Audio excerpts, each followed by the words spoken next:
Hello everyone, আমি বৃষ্টি আবারও চলে এসেছি তোমাদের জন্য নতুন একটা ভিডিও নিয়ে। দিনটা ছিল 2024-এর ডিসেম্বর মাসের। ঘড়িতে তখন 9:20। চলে এসেছিলাম কলকাতা এয়ারপোর্টে। যেই দিকেই তাকাচ্ছি শুধু কুয়াশা আর কুয়াশা। মনে হচ্ছিল যেন ভোর তখন 4টে বাজে। ভিডিওটা গ্যালারিতে পড়েছিল, ভাবলাম তোমাদের সাথে একটু শেয়ার করি। আমরা সেই দিন গেছিলাম কলকাতা থেকে আন্দামান। কলকাতা টু আন্দামান সেই দিন ছিল আমার লাইফে ফার্স্ট ফ্লাইট জার্নি। একটু ভয় ভয় লাগছিল, তারপর বেশ ভালোই লাগছিল।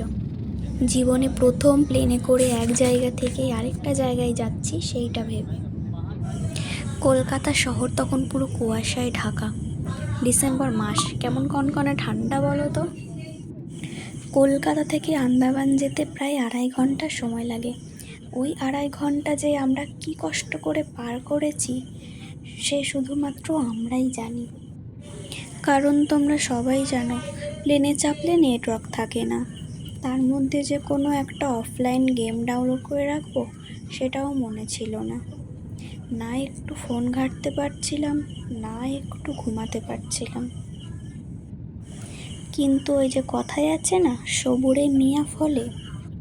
ওই যে 2.5 ঘন্টা জার্নি করে যে কষ্টটা করলাম, সেই কষ্টটা আমার নিমেষে শেষ হয়ে গেছিল এই সুন্দর দৃশ্যগুলো দেখে।